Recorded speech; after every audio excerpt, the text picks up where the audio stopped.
हमने बिल्कुल शांति से, और जो भी माननीय न्यायालय का आदेश था, हाईकोर्ट का आदेश था कि हर महीने की 2 बार आपको हाजिरी नगर कोर्ट थाने में लगानी है, हर महीने में अपनी हाजिरी नगर कोर्ट थाने में लगाता था। लेकिन इसी बीच में एक पिपलौदी का हादसा जो हुआ, एक भ्रष्टाचार के कारण से, जो सिस्टम भ्रष्ट हो गया उसके कारण से 7 बच्चे, 2 आदिवासी 2 दलित बच्चे, 7 बच्चे एक स्कूल के गिर जाने से जो उनकी डेथ हुई थी, दुर्घटना हुई थी, उसमें एक जनप्रतिनिधि होने के नाते, राजनीति और सामाजिक क्षेत्र में काम करने के नाते मैंने अपना धर्म समझकर उन बच्चों के न्याय की लड़ाई में मैं जब शामिल हुआ, वहाँ और लोग भी धरना दे रहे थे, और लोग भी बैठे थे, उन्हीं की तरह मैंने भी शांति से वहाँ धरना दिया, जिस पर मुझे 44 दिन झालावाड़ की जेल में डाला। और उसी को लेकर, उसी की आड़ को लेकर सरकार ने फिर से, जिस तरह से मैंने किसानों की खाद के लिए बात करी, जिस तरह से टोंक में मैंने पानी के लिए बात करी, जिस तरह से मैं पिछले दिनों आम जन के बीच में लड़ाई लड़ रहा था, किसानों की, बच्चों की लड़ाई लड़ रहा था, उसको देखते हुए सरकार ने मेरी आवाज़ को दबाने के लिए, मुझे अपने कामों से रोकने के लिए मेरी दोबारा से कोर्ट में अपील करी कि नरेश मीणा की जमानत रद्द की जाए। मेरे मामले में कहीं भी कोर्ट ने स्वतः संज्ञा नहीं लिया, बल्कि राजस्थान सरकार का पीपी, राजस्थान सरकार की पुलिस नगर कोर्ट थाने के माध्यम से ST/SC कोर्ट टोंक में मेरे खिलाफ गई और मेरी जमानती याचिका खारिज करने की अपील की, जिस पर माननीय कोर्ट ने मेरी जमानत खारिज की।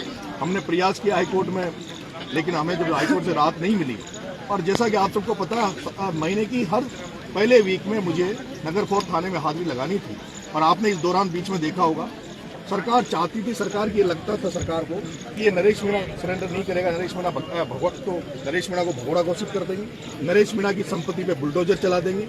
और कल मेरा लास्ट दिन है नगर कोर्ट थाने में हाजिरी का। अगर आज मैं यहाँ सरेंडर नहीं करता तो एक और मुसीबत मेरे ऊपर ही लादते, जिसके कारण से मैंने माननीय न्यायालय के आदेश की पालना करते हुए, क्योंकि माननीय न्यायालय की जो मेरी जमानत खारिज करी उसकी भी डेट परसों, डेट है 8 तारीख, परसों डेट के दिन भी जो कोर्ट का मामला आएगा, तो मैंने माननीय न्यायालय के आदेश की पालना करते हुए आज अपने आप को न्यायालय की शरण में जा रहा हूँ। सरकार का रवैया, सरकार का नजरिया वो आप सबके सामने है। आपके साथ साथ ये हजारों युवा साथी भी जेलों में जाने का, देखो, ये इनका मेरे प्रति भरोसा है, विश्वास है, और इनको लगता है कि मेरा रास्ता जो मैंने चुना है संघर्ष का, जो लोगों की मैं लड़ाई लड़ रहा हूँ, उस विश्वास के साथ ये खड़े हैं कि आज मेरी जो हौसला अफजाई करने आए, क्योंकि मैंने तो कोई ऐसा आह्वान भी नहीं किया था, मैंने तो किसी भी तरह से किसी को ये भी नहीं बताया था कि मैं सरेंडर करूँगा। हाँ, मैंने प्रशासन को ये बताया था कि भाई मैं 6 तारीख को सरेंडर करूँगा, लेकिन इतनी बड़ी तादाद में साथी लोग जो हौसला अफजाई करने आए, मेरा विश्वास बढ़ाने आए, इसके लिए मैं सभी का आभार व्यक्त करता हूं। राजनीतिक मंशा लगी, पूरी राजनीतिक मंशा है, और मुझे ऐसा लगता है, क्योंकि मैंने ये देखा कि शायद राजस्थान का ये पहला मामला है इसमें कोई व्यक्ति जमानत पर बाहर है और उसकी सरकार जाके न्यायालय में जाके उसकी जमानत खारिज करवाती है। मुझे ऐसा लगता है जैसे अंता के जो विधायक थे कंवरलाल मीणा, उसके साथ जिस तरह से उसको जेल में डाला हुआ है, ये सरकार मुझे लगता है ऐसा चाहती है कि नरेश मीणा को जेल में डाला जाए, क्योंकि मेरे मामले में जो 166 का जो मामला है समझौता वाला, उसमें ट्रायल पे स्टे, माननीय हाई कोर्ट ने मेरे ट्रायल पे स्टे दे रखा है। ऐसे में मुझे जब ट्रायल पे स्टे, मेरा जो मुकदमा स्टे है, उसके बावजूद किस आधार पर मुझे जेल में रखेंगे, कब तक रखेंगे? मुझे ऐसा लगता है कि शायद सरकार की मंशा हो कि मेरा ट्रायल जल्दी से ट्रायल करके और मुझे सजा देके मुझे जेल में परमानेंट जेल में डाले और मुझे आने वाले 2028 चुनाव में लड़ने से रोका जाए। देखिए, सावन का बड़ा अजीबोगरीब संयोग हुआ आपके साथ, जब आप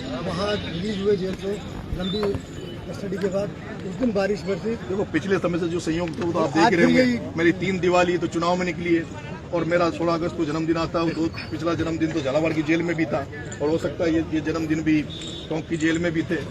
सावन का महीना भगवान शंकर की कृपा है, जो इतने लोगों का प्यार मुझे मिलता है।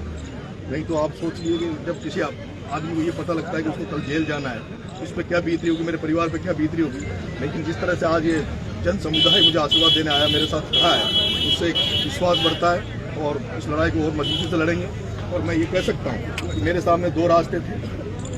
एक रास्ता मेरे पास सुविधाजनक था, अगर मैं भारतीय जनता पार्टी का रास्ता अपना लेता तो मुझे लगता है जैसे बाकी लोगों पे मुकदमे वापस हो जाते हैं, मुकदमे क्लियर कर देते हैं। जैसे आपने एक उदाहरण हार्दिक पटेल का भी देखा होगा, गुजरात का, हार्दिक पटेल का आज एक मुकदमा नहीं है, वो विधायक है। अगर मैं वो रास्ता सुविधाजनक रास्ता अपना लेता, भारतीय जनता पार्टी ज्वाइन कर लेता, तो शायद मेरे सारे मुकदमे खत्म हो जाते, मुझे कठिनाइयाँ नहीं झेलना पड़ता। लेकिन मैंने संघर्ष का रास्ता अपनाया, कांटो भरा रास्ता अपनाया है, और उसमें मैं कीमत चुका रहा हूँ जो आपके सामने। अब कानूनी लड़ाई भी है, राजनीतिक भविष्य है, वो किस तरह है? हाँ, तो मेरे को न्यायालय पे भरोसा है, न्यायालय की शरण में जा रहा हूँ। माननीय STSC कोर्ट ने मेरी जमानत खारिज करी है, आज अपना शरण के सामने करूँगा, फिर माननीय मुझे विश्वास है कि न्यायालय में सब न्याय करेंगे। समर्थकों को निकालने मेरे सभी समर्थकों से मेरी अपील है कि एक तो इस अभी मैं जेल जाऊंगा, कोई भी साथी, कोई भी मेरे चाहने वाले किसी तरह का घटना नहीं करे, किसी तरह की ज्ञापन ना दे, कोई भी प्रदर्शन ना करे। हमें न्यायालय पे भरोसा है, न्यायिक व्यवस्था के तहत ही हमें रिलीफ लेंगे। क्या लगता है संघर्ष की सजा मिली है पूरी? हाँ बिल्कुल, कीमत चुका रहा हूँ, भ्रष्ट सिस्टम से लड़ने की कीमत चुका रहा हूँ, उन तानाशाहों से लड़ने की कीमत चुका रहा हूँ। ये कीमत है कोटा में ओम बिरला के खिलाफ प्रचार करने की, ओम बिरला के खिलाफ खड़ा रहने की, ये कीमत चुका रहा हूँ। जिस तरह से ओम बिरला ने कोटा हड़ौती को खून चूसा, हड़ौती को जिस तरह से उसने निचोड़ दिया, वही ओम बिरला आप ही की टोंक की धरती पर, आप ही की टोंक की धरती पे विनाश पे घात के नाम पर करोड़ों रुपए का रोज भ्रष्टाचार कर रहा है। और मैं ये मेरे पे जब सशर्त हाईकोर्ट ने लगाई थी, इसलिए मैं ऐसा कोई काम नहीं करना चाहता था पिछले 2 साल में, ताकि मुझे दोबारा कोई ऐसा मौका मिले प्रशासन को मेरे पे मुकदमा लगाने का। इसलिए क्योंकि मैंने तो बीच में गाद वाला मामला भी आपको ध्यान है, मीडिया में उठाया था, किस तरह से ओम बिरला का भ्रष्टाचार सबके सामने टोंक में बनास नदी में हो रहा है, तो उसी की कीमत चुका रहे हैं। आपके आइडियल पायलट साहब हैं, क्या उनसे कोई बात हुई? पायलट साहब से कोई बातचीत हुई? देखो, मैं कोई पार्टी में नहीं हूँ, अभी मेरी किसी से बात नहीं। क्या लगता है राजनीतिक? बिल्कुल राजनीतिक षड्यंत्र है, और उनको लगता था कि नरेश मीणा कई मुद्दे अभी ऐसे आए जिसमें मैंने अपनी कोई, उसमें उनको लगता था कमजोर हो गया, इसको जेल में डाल देंगे, इसके साथ कोई रहेगा नहीं और इसको जेल में छोड़ना। 9 अगस्त को आदिवासी दिवस पहले धारा 163 यहाँ लगा दी जाती है, घटना होने पर पाबंदी यहाँ रहना पड़ेगा, क्या डर है? प्रशासन ही जाने, प्रशासन ही जाने कि भाई प्रशासन को क्या डर है कि मैं तो ना कोई अपील करी, ना कोई आह्वान किया।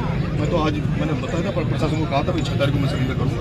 9 अगस्त को आदिवासी दिवस है, उसको लेकर क्या कहेंगे आप? 9 अगस्त को आदिवासी दिवस है, और जो पिपलो दिन जो बच्चे मरे, उनमें भी बच्चे आदिवासी थे, भील समाज के बच्चे थे, दलित समाज के बच्चे थे। और जिस तरह से मैं ये कहना चाहूँगा कि भारतीय जनता पार्टी को आदिवासी दिवस मनाने का कोई दायित्व औचित्य नहीं है। उनको केवल फॉर्मेलिटी के लिए आदिवासी दिवस को नहीं मनाना चाहिए, क्योंकि आदिवासियों के प्रति जो भारतीय जनता पार्टी का नजरिया वो आपके सामने है। जिस आदिवासी समाज ने पूरे पूर्वी राजस्थान से लेकर हड़ौती तक आप देख रहे हो, ज्यादातर जो सीटें आदिवासी सीटें हैं वो सारी बीजेपी की झोली में दी है। उसके बावजूद भी आदिवासियों को क्या बीजेपी ने प्रतिनिधित्व राजस्थान में देखा है, वो सबके सामने। हमारा एक मंत्री है, वो मंत्री टूटा फूटा जो है वो आप सबके सामने है। पिछली भी इससे दूसरी जो सरकारें रही है उसमें 7 लाल बत्तियां आदिवासी समाज को मिलती थी, लेकिन आज आदिवासियों का कोई प्रतिनिधित्व इस सरकार में नहीं है। हर दिन आदिवासियों को चलने का काम इस सरकार करती है।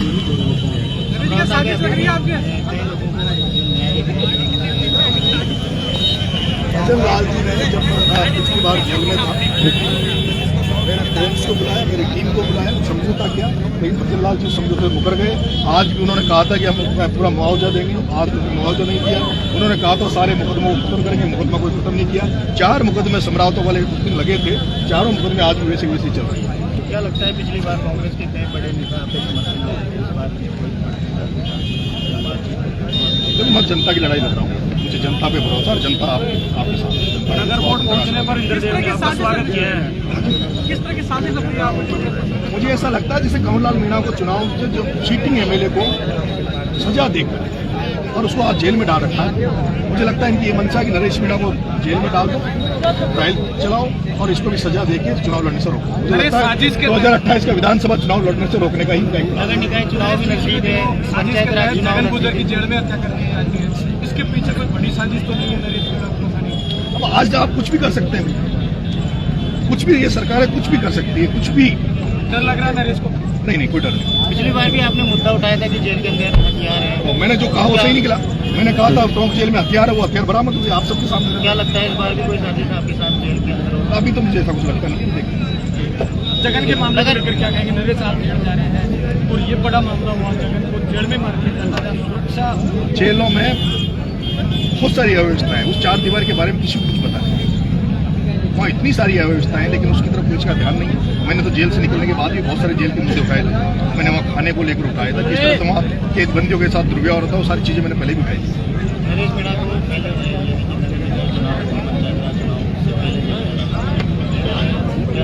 सरकार क्या सोच, लेकिन मेरा ही मानना है, मुझे लगता ऐसा है कि मेरे ऊपर जो कृपा हो रही है वो ओम बिरला की तरह है। मेरे ऊपर ओम बिरला की कृपा हो रही है। मुझे एक ऐसा शख्स लगता है जिसको, क्योंकि इतना बड़े लेवल पे मैनेज करके और एक जमानत खारिज करवा के बार बार 8 महीने पहले, आप ये बता दीजिए थप्पड़ में क्या मुकदमा लगता है जिस व्यक्ति के खरोंच नहीं आई, वीडियो सबके सामने, विजुअल सबके सामने, थप्पड़ में ज्यादा से ज्यादा 323, 341, 332, 353 आज कार्य में बाधा और एक छोटा सा नॉर्मल मुकदमा। मेरे पे 307 का मुकदमा है जानलेवा हमले का। क्या मैंने जानलेवा हमला किया? क्या मेरा कोई इंटेंशन था? उस एसडीएम को मैं जानता नहीं था, उसको शक्ल से नहीं जानता था कौन था। एक अचानक कोई घटना हुई और वो विजुअल सबके सामने, वीडियो आज भी आप मीडिया वाले चलाते हैं, कहीं भी वो थप्पड़ में कहीं भी लग रहा है कि मैं कोई जान ले रहा हूँ, उसको मारने का प्रयास कर रहा हूँ।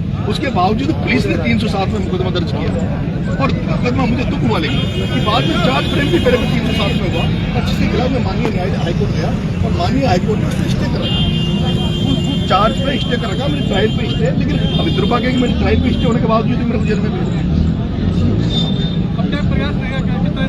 माननीय न्यायालय में जो भी हुआ न्यायालय के माध्यम से मदद मिलेगी। हमारी तादाद में समर्थक पहुंचे हैं, किस तरह की? मैं तो आभार व्यक्त करता हूँ उनका, एक विश्वास जो रहता है वो बढ़ता है। के लिए आज जेल से उठने को ऐसा अंदर से जो होता है जेल जाने के बाद आप सोच सकते हैं, लेकिन इतना प्यार मिल रहा था। जब नरेश जेल गए, जब बाहर निकले, तब देखो जनता उसके साथ देती है, जिसको जनता को ये भरोसा हो जाए कि यह व्यक्ति लोगों के लिए लड़ रहा है, दूसरों के लिए लड़ रहा है, इस व्यक्ति के अंदर अपने लिए कुछ नहीं। मैं 8 महीने यहाँ रहा, 44 दिन, मैंने अच्छा मैंने पाप क्या किया, मैंने गलत क्या किया? मैंने उन बच्चों के, अगर मैं उन बच्चों 7 बच्चों के लिए वहाँ 15 दिन भूख हड़ताल पे रहा, उनके लिए मैंने धरना दिया, मैंने क्या गलत किया? और उसकी सजा मिल रही है, तो जनता सब देख रही है। नहीं आपने मायूसी नहीं, कोई मायूसी नहीं।